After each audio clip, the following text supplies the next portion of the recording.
Drivers, start your engines!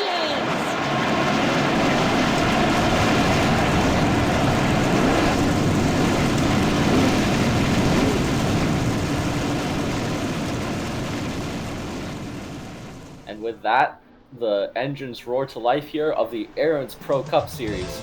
You are looking live at the Monterrey Sports Car Course. Our trip down south to Mexico will bring us for 17 laps around this road course that in its one race last season has provided quite the entertaining race. Yeah, I mean, out of season one, that was quite possibly one of the most controversial and dramatic moments in USARC history, possibly, and the man who caused it is on the pole. And the man who won the race as a result of it is on the pole. Benedict Mervo, the fourth. And as we know, he's very good at road courses, as is his teammate with left-hand side. That's Cameron Brennan, your winner, north of the border at Strasbourg a few weeks ago. Yeah, it's been a tough season for Benedict Mervo, so a win here would be huge. Cameron Brennan looking for, as we said, his second win on the season to continue his impressive Rookie of the Year campaign. Behind them, Reese Kupski always runs well at the road courses. Kyler Sustry, though, he's been inevitable this season. Up front, the 11 is going to roll off from P4. Behind them, pair of Dodge's Blair McKenzie.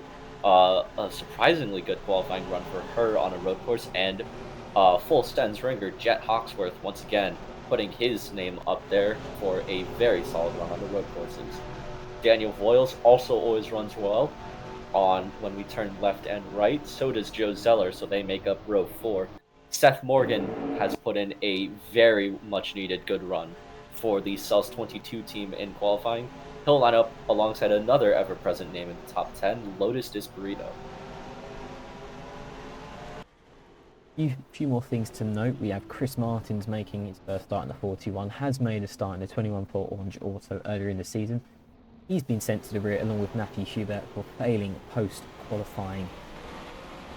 Other than that, actually more notable is Justin Whitmer starting 38, a very poor qualifying for last week's winner. I wonder if he'll be able to come back from that one today.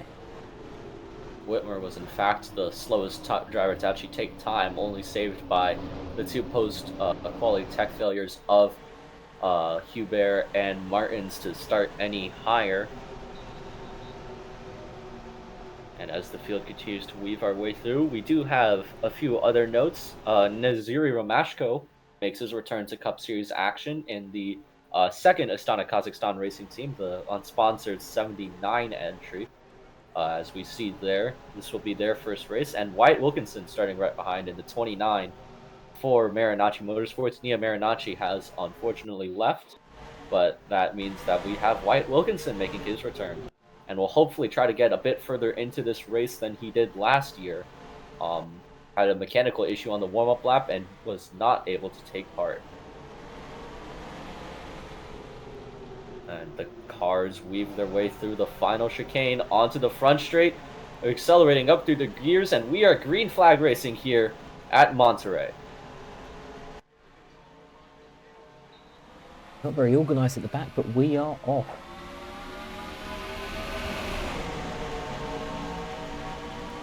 And Murdo's going to lead them into turn 1. Cameron Brennan, both of them got an even getaway.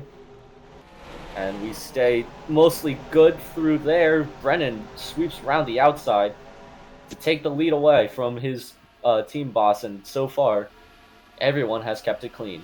Jet Hawksworth with a really good start. He's up into P4. It is a Soaring Seagull Racing 1, 2, and 3 at the moment. And we are still all staying civil. This is further than we made it. In last season's event, as Aerodaughter and Fox make a bit of contact, they're 3 wide behind between Bennington, Rimmel, and Herman. And 3 wide up ahead with Voiles, McKenzie, and Spurley-Tube. That's probably Spurley-Tube trying to get round these guys after a decent qualifying, looking to turn that into a decent race as well. Looks like Blair McKenzie's been bogged down slightly on this start. Good getaways for a few ringers behind. Nick Breeding having another race with Soaring Seagulls in the 09, and there is Roach Rotfield in the 66. Good run going for the Radall Engineering Motorsports team. Back up to the front, Cameron Brennan starting to pull away a bit from Benedict Murdo. Kyler Sustry content in third. This will likely give him back the points lead considering where Freeman and Onjak are standing. Sustry rather, is just 5 points back of the lead heading into this race. So this is definitely a good run for him. Here's Ricky Freeman Jr. now. Get around Blowback Fox very comfortably. They're all clean after lap 1. And that is definitely better than... Oh, the car off, no. Oh, there is a car off, Stephen Cologne. Ooh, very hard hit. I'm not sure where he's hit, though. He has a lot of damage on that car. They're not under yellow. Like he's got it, into the wall again. Yeah, don't know what's happened there. We just saw him go off into the gravel. So clearly he's had another incident somewhere on the track. His battle for fourth. Reese Kupski going at his teammate, Jet Hawksworth. Oh, and Luke Evans forced off by Jeffrey Perkins. He's going to come back on the track, though. No harm, no foul. Made it through very cleanly. This is kind of a danger area of the track as Justin Whitler's made up a fair few positions. That was very close from Matthew Hubert. And actually, Cologne doesn't have that much damage. I think he might have just gone off. Yeah, he's definitely got rear end damage, though. I think the gravel trap was more of the issue there. Look at the gap that the 3 SSR cars have currently pulled. That is incredible. Ford Power. We know the Ford Power on the intermediates, but they are really flexing it on the road courses here as Daniel Voiles down the inside of Lotus Disparito. I mean, this is definitely a team of some very adept road ringers. You think Benedict Murdo, Cameron Brennan, Kyler Sustry definitely can hold his own on the road courses, and you've got guys like Nick Breeding as well in your truck program. A lot of guys who can turn left and right, and this is the result. Tell you what, Murdo's got a big run here on Brennan. He did not have a good corner. I think that's continued through here. Just see if that gap's made any changes on this lap. To head down to complete another lap. 2/10 looks like, or rather no, sorry, he's actually lost a 10. So Cameron Brennan maintaining the lead and expanding it a bit over team boss Benedict Murdo. Upski putting a lot of pressure now on Jet Hawksworth, who's having a brilliant run in the top 5 for All 10 Racing, who as a team this season have kind of plateaued. Very strong start, but they've sort of fallen off slightly. It looks like Hawksworth's doing them proud at the minute, and almost off the track. And I think that's not going to actually quite open the gap for Kupski. He's going to try to make a gap, though. Hawksworth's going to close the door. Don't want to be doing too much of that. Last thing this team needs is 2 junked race cars. And speaking of teams that don't need to junk up their race cars, Soaring Seagulls Racing definitely had a bit of an eventful race at Ontario between Luke Evans and Kyler Sustry up front the whole day, which eventually led to the win for Justin Whitmer. But it is Cameron Brennan maintaining the lead over Benedict Murdo, and Sustry, I think, is starting to fall off these two a bit. Yeah, Murdo's definitely keeping on the back of Brennan, but it's not consistent enough just yet. Oh, and very wide goes Hawksworth. Does that open up the door for Kupski? Still doesn't quite look like it's going to open it up enough. Joe Zeller lurking there as SwirlyTube now working on Roach Rotfield. Looks like he should be able to book in that move. Not quite yet. Nick Breeding right there waiting in the wings. Oh, there's smoke. Oh, okay, actually, I thought there was smoke. There are certainly tire marks there. I'm thinking that's probably from when Cologne went off. Quite possibly as we kind of cycle through. Oh, no. Oh, Ricky Freeman Jr. Championship Oh, leader. man. At the moment, he's still running with the field. He has no luck here at all. Yeah, it was Freeman that was on the receiving end of The incident with Murdo, as we see Kupski gonna back out of it. He will stay behind Hawksworth. But it was Freeman who was leading and was on the receiving end of Murdo sending it on him at the last chicane. Um, and it looks like he's had another incident here at Monterrey. Blue Panther Motorsports as a whole just does not seem to like it down here in Mexico. They've really just struggled here. Yeah, they've always struggled south of the border, not getting any better in season 2 as Brenner still leads. There's a couple of cars going side by side. I believe that's Joe Zeller looking the inside of Zeller Reese might have had a Kupski. peek. Did not amount to anything that lap, but Zeller has definitely caught the 2 full send dodges. Meanwhile, it's a comfortable 2 seconds between Sustrai and Hawksworth, which means that this Sorg Seagulls 1-2-3 is definitely looking very comfortable at the moment. Yeah, they're all pulling apart from each other at the minute. It's going to take a lot to separate those guys, whether it's strategy or an unexpected yellow. Yeah, there's Blair McKenzie very close to the back of Lotus Disparito. And this is exactly the kind of run that Blair McKenzie needs. I guess she'll take him wherever she can find him, because since moving into the Flagship 5 team, it's been kind of a rough season for her.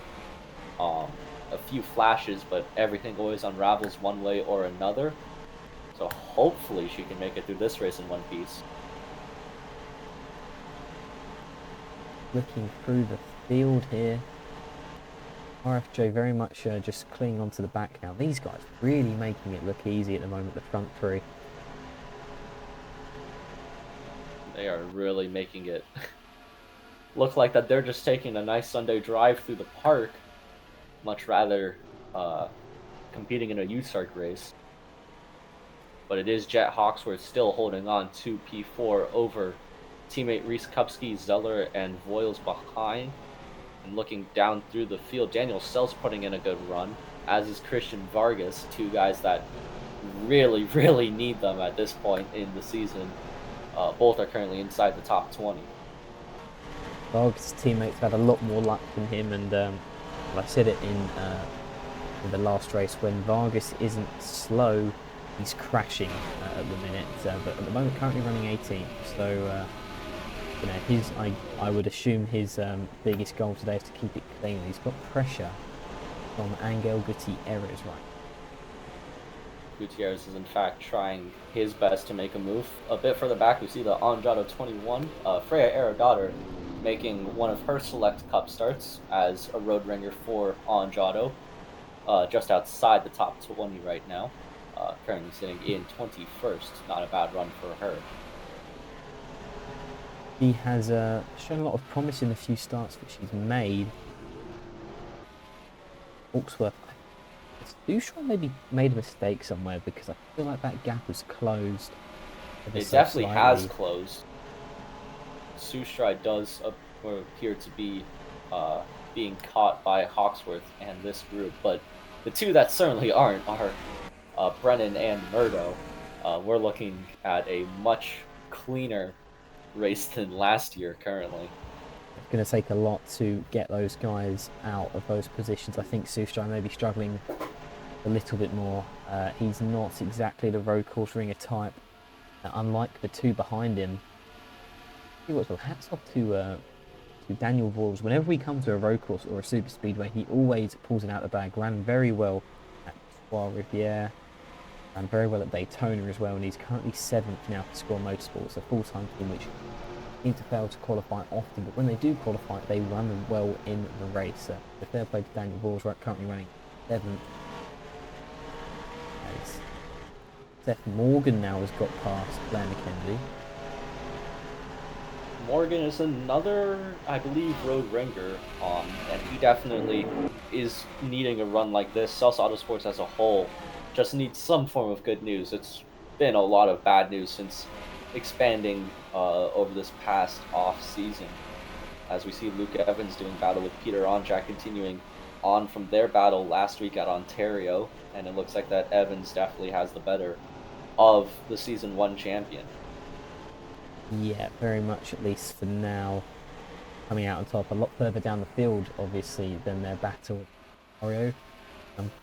Keep saying it, but visually that gap looks smaller for the lead. We'll see next time around. I don't know how much Murdo actually closed up this lap. Looks like that Brennan really has him beat through that last chicane. Yeah. I think Murdo maybe, based on past events, playing it a little bit more safe through that final chicane. Gap does... Actually, Gap did come down a lot, 0.4 of a second, that past lap, so I'm wondering if Brennan maybe had a bobble somewhere.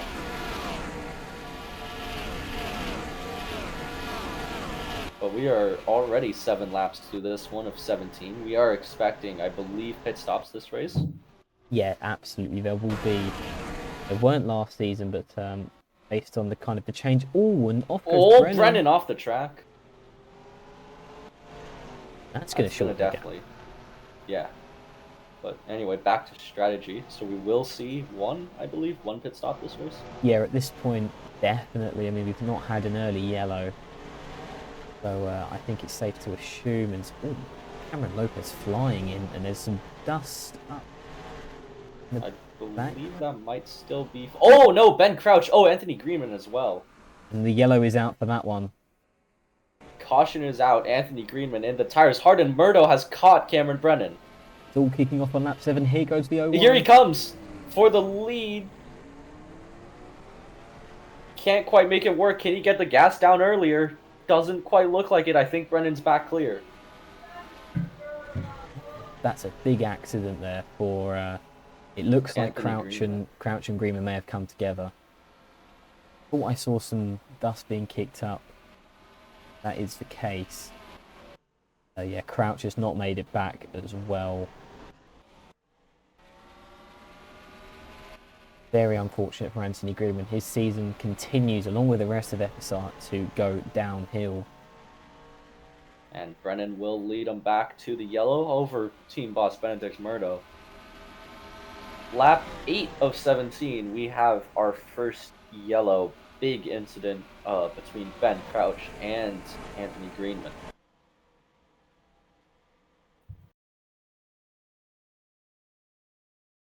So we see Wyatt Wilkinson doing battle with Anthony Greenman, and just gets sideswiped, and man, that is a high-speed incident. And Crouch just sliding off there. Fortunately, Greenman caught the tires. If it was a bit earlier, that would have been the concrete wall that he hit. But man, big hit for the 4-car. This is what happens. Ben Crouch through the chicane, loses it, and got lost in the gravel. Once he's in the wall, there's no chance of him getting back. So, tough break for the 19th.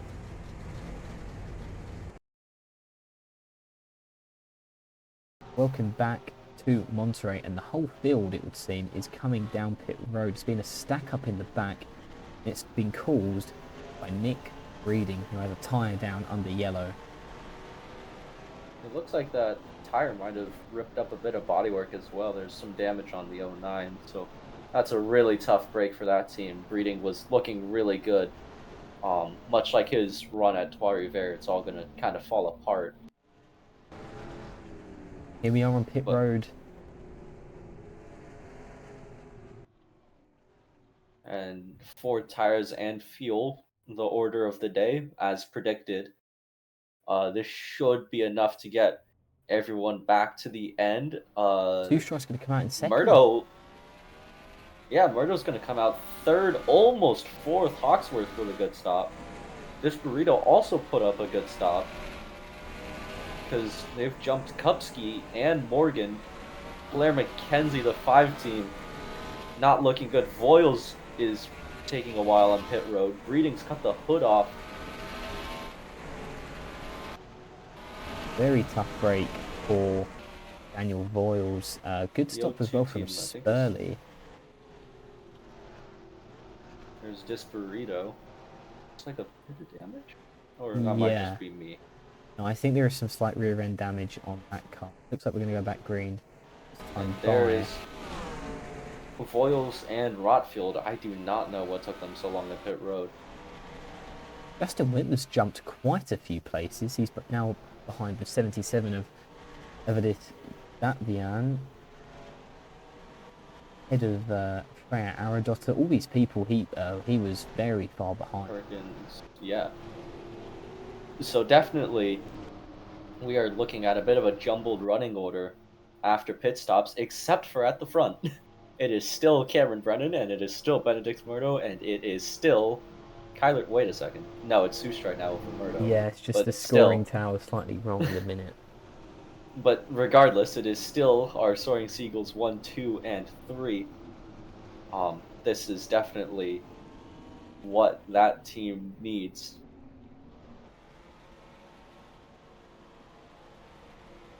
But we'll see. Can Jet Hawksworth in the 51 spice things up a bit? That would certainly be a big splash for him, especially as free agency opens up. The 19 is back running. Yeah, I was just about to say, it looks like he'll be a lap down, and Anthony Greenman is the only casualty of our first accident of the day. Do worry when this field's packed up how difficult it is to navigate those first few corners. Undoubtedly, when the field spreads out, it is a lot easier, but I think it will be a bit better. Definitely when you're 2x2 into the first few corners, it's going to be a lot more difficult than if you're just single file. We'll see if the Soaring Seagull cars continue to play it nice. That has been the case so far, but we are a bit past halfway at this point, so it's going to start rapidly approaching time to make moves if you want to win this race. And what are we doing back here? We are having a stack up. Does Brennan go early? Is he keen? Does he want to capitalise on that? We're about to find out. Sustrai's right on his tail. I think Sustrai wants to go. Gonna let him get formed up here. Sustrai is right on him now. There we go. And there's the green. Green flag back out here at Monterrey. And Sustrai's gonna try to step out. He wants to make a move. Just let Murdo put up alongside him. Murdo did pull up alongside him, and that's gonna really work out for Murdo. He's basically done the move that Brennan did out of him at the opening of the race, and now the field is fanning out. That's Disparito, Hawksworth, and Zeller. And look at the tandem into the corner. Oh, Murdo, I think, might have given Brennan a shot. Little love tap there from the 01. We keep it clean. Still looking. And Hawksworth able to stay ahead for fourth. Disparito and Zeller do battle. And the 64, I think, is going to win that one out. It is Brennan over Murdo, over Sustrai, and over Hawksworth. I believe we have kept it all clean. Looks like it. Looks like Rockville pitted on the restart. Oh man, maybe another problem on the 66. Big shame for them as Zeller now is starting to come under fire from Reese Kupski. Seth Morgan right there as well. And man, that move from Sustrai on the restart has really not worked out for him. Not at all, but it's not going to matter too much. He's still in a very good position championship-wise. And Murdo very close to the back of Brennan. I wonder if it can stay like that. Just at the back of the field, they're all through clean. I think Murdo wants to pick up a bit of the battle that was starting to form when we got our first caution. Wants to see what his rookie Scotsman can really do behind the wheel. Oh, and Yellow's back out. Oh, and we're back under caution. Ooh. Oh, Santiago and Steelwolf goes around. Cologne in it as well. This is not our caution. But we've had another incident. Straight back under Yellow. I believe Santiago was the culprit of the first incident because he was going very slowly, which is what caused that second pile-up. Oh, and Cologne. Another love tap with that wall. Oh, no, Voiles had a slow stop, so I do believe it might be Santiago. Oh, Burley might have just had the play of the century. He's just pitted. I don't know about that. Surely. Unless we need another pit stop in this race. Oh yeah. I mean, maybe we'll have a replay and then we'll see. I'm not sure honestly, and it looks like Evans was involved as well because he's got heavy rear end damage. He's well down the order, and he is damaged. Given a love tap and he's received a love tap, and they're all giving love taps under this caution. Tension starting to heat up here at Monterrey. We will be right back to show you the replay of our second caution.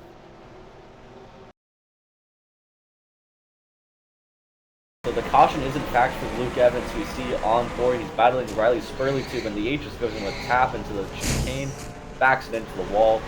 Caution out for that. And then further ahead, Slightly further back, Nicolas Santiago, clearly trying to avoid the wreck, has a very creative interpretation of the racing line and collects two others with him in that interpretation.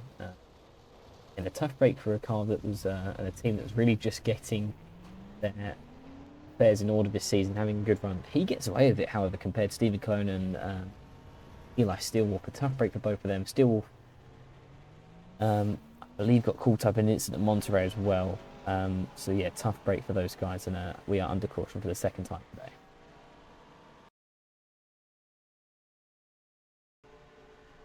alright, we are back here at Monterrey. Lap 13 of, or rather, we'll see the green lap 13 of 17. Justin Whitmer has had something happen under caution. The hood is off on the 18. Brennan really backs the field up. Yeah. Brennan really does enjoy to back the field up. I don't know how much USARC officials or his fellow competitors are going to like that. But now it's Benedict Murdo who's going to be second behind Brennan on this restart instead of Kyler Sustray. Once again, can the Soaring Seagull cars keep it all clean? They almost didn't last restart. So we'll see what happens on this one. Green flag back out here. Lap 13 of 17. 5 laps to go here from Monterrey. And here comes Sustray yet again, trying to make a move on the inside of turn 1, and yet again, it just does not work. He loses momentum. Does Murdo have a look? I think it would be too late now to try to pull out to make a move, and he wisely does not. I think Hawksworth... Oh, I thought he got it up the inside of Sustray. In fact, now he's battling with Disparito and almost, I think, wiped out there. 51 under big pressure. Disparito getting around Joe Zeller, I think, is going to have a shot at the 51 as well. But Cameron Brennan survived another restart. Murdo's gone out wide. It's going to give the 11 of Sustray a shot at him. Not really, actually. And there you go. Cameron Brennan is survived yet another restart. He maintains the lead. Murdo's already straight back on him. It's the German driver just need a few laps of just straight green flag racing to build up a run, or is it just not going to happen today for him? Sustray is actually keeping up with him fairly well at the minute. And Lotus Disparito, how would they love to be in on the action as well? In the 08, still searching for their second win of their career. They won the first ever USARC race at Daytona back in Season 1, have been winless since. Come close a few times. Yeah, a few close calls. Brennan continuing to DeLello's pitting. DeLello is pitting. So we're still unsure about whether we need another stop in this one. Cologne is also down pit road. I don't know what that's all about. And I know had a bad run through turn 1. Sustray's going to be on him. Sustray. I think really the main goal is to just keep it clean. Last thing they need to do is take each other out. Especially Kyler Sustray, who really is looking like he's going to be on the beneficiary side of a very strong points day. As here's Hawksworth and Kupski once again going at it. Yeah, it looks like Hawksworth had just a bad run out onto turn 5. Kupski didn't particularly have a good run there either. Was forced out on the outside, and that's gonna, I think, allow Hawksworth to keep the spot. Kupski's gonna fight it though. Here he goes. Ooh. Oh man. Kupski had to back out of that one, and Hawksworth will keep P6. And that Christian Vargas up into the top 10 now, just passing Blair McKenzie for the 10th position. Being on the back of Peter Onjak now as well. This is, I mean, knock on wood for all your Christian Vargas fans, but this might finally be a good run in the Zero car, one that he has been sorely needing throughout the season. I'm actually very curious. Oh, Sustra, that was risky. I think taking a page or two out of Roto's book from last season almost. Here we go. He's trying to make a move on his team boss as we move on to lap 15. And Cameron Brennan looking as sure as ever in the race lead. Sustra once again up the inside of turn 1, and once again does not really work. Vargas now having a go on Jack. Ooh! Oh no, that's McKenzie. Oh dear, be careful, guys. Oh man. Another tough break. Watch out. Oh dear. Oh, Ballback Fox nearly collected 3 wide briefly with Perkins and David Young. Oh, this is really unfortunate for the 5 team. This is a tough watch. If there's a yellow now, falls by this, it could be the end of the race. I think that as fans we all want... Oh my goodness. Guys, be Looks gentle. like the field is going to get through cleanly. Yes, they will. But just another race weekend in the dumpster for Blair McKenzie. Oh, the yellow's out anyway. Caution is out. That should be the race. Yes.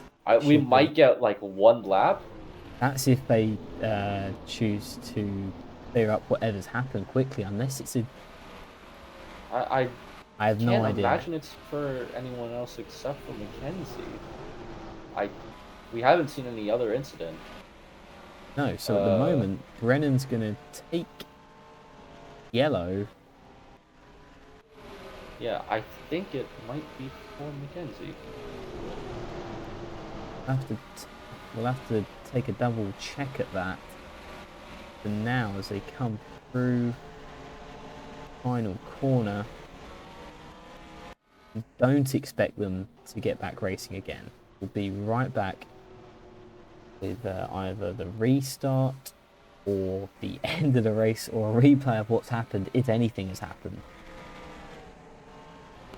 Looking at the replay, Chris Martins gets, I think, a bit of a tap from Madison Rimmel, and then through the grass and into the side of Nazir Romashko. And that will bring the caution. Keeps it out of the wall, so I think it might have been a bit of an early caution from USARC officials. We'll see if we can get maybe 1 more lap out of this, but we'll have to just hope that we can get maybe 1 more. Welcome back to Monterrey. We will be finishing under yellow, but we have a lot of cars coming in, some with damage, some with no damage, because some of these guys can't make it on fuel, as you're seeing with Joe Zeller filling up, and Reese Kupski as well, just getting fuel only. My goodness. Additionally, 2 mechanical issues. Avidus Davidyan and Chris Martins both lost engines under the yellow. There is Davidyan coming down pit road. I think Martins, trying to get the car back. Reporting a pretty severe loss of power on the 41. So another 2 cars are going to be out of this one. And a bit of an anticlimactic end to this race. what we're going to see, because obviously it will end under yellow. Martins at 41 is crawling back to the pit lane. I do want And to. that means that... Sorry. No, you're okay. That means that top three will be Brennan, Murdo, and Sustry, and then Hawksworth and Disparito the top five. Or actually, no. Oh no, that is right. Yeah, what interests me is, are these guys going to have a fuel problem? And if so, will it even affect them? Because they need to pit. They should be okay to cross the line in the position they are now, but I'm just not sure. Chris Martin is still making it back. So, yeah. Might need to get its mechanics to push that car the rest of the way, because I guess benefit of having the last pit box, I think he has made it. But on the fuel mileage point, I would think they might be able to make it. We are, of course, under caution, so they're not going to be burning as much fuel. They can do a lot more lifting and coasting. It would certainly be something if some of these guys pitted. I believe that was William Ayers, either this season or last at Road America, that had done something like that. Yeah, it was a fuel leak on the 91. No, sorry, it was a fuel leak on the 40 of Reese Kupski. Yeah, that is correct. It was a 4. Yeah, and because he that race ended pitted in caution. as he came to the line. Yes. We'll see if something like that happens, I guess. I'm not seeing anything. I think this is a slam dunk second career win for Cameron Brennan. Definitely the breakout star of this season so far. Absolutely. You would imagine he is top priority for SSR to perhaps take up to the Alternation Cup Series next season. I mean, really, I'd say most drivers here have definitely shown enough or have enough upside to take on one of those new AutoNation Cup cars. Very exciting to see for next season. But yeah, Cameron Brennan more than most. He is pitting. Okay, oh, no, he's not. Goodness, sorry, no, sorry. he's not. Huge blunder. I was. Cameron Brennan. Oh, okay. Seth Morgan is though. Here we go then for Cameron Brennan. One just a few races back north of the border. And he's going to do it again south of the border. Cameron Brennan, Mr. International, with his second career win in Mexico. And that makes a Soaring Seagulls 1-2-3. What a showing for that team. Yeah, we definitely had some fuel issues at the end. I mean, Nick Breeding has run out crossing the line. Breeding has run out. Morgan is still going to be classified in 6th. Ignore that it says retired. Onjak in 7th. And Christian Vargas, top 10. Daniel Sells as well. Both really good runs. And Angel Gutierrez, much like Ontario, very quiet day, and ends up with a top 10. It's exactly the kind of result you need, really, if you want to put together a good title run. Yeah, a decent race here at Monterrey. Certainly not the sort of the chaos we saw last season with the leader being taken out and a late race restart. But yeah, an absolute clinic from Cameron Brennan. A bit more chaotic in a different way, certainly with the late race strategic issues. But definitely, once again, a decent race put up by this track south of the border, and I'm sure we'll see it back next season. Yeah, absolutely. Well, next week is a real wild card. It's Talladega for the Cup Series and the trucks as well. So yeah, that's kind of one of the wild card races, if you will, in the kind of rundown to the back end of the season. Obviously, we saw Lexi Herman take the win at the last plate track we went to at Daytona, and it's like I said, it's a real lottery, that race. It's going to be very special one. Last season at Talladega, we saw one Stan Andrews win late on. But congratulations to Cameron Brennan on another career win. Congratulations to SSR on a 1-2-3 finish. And until next time.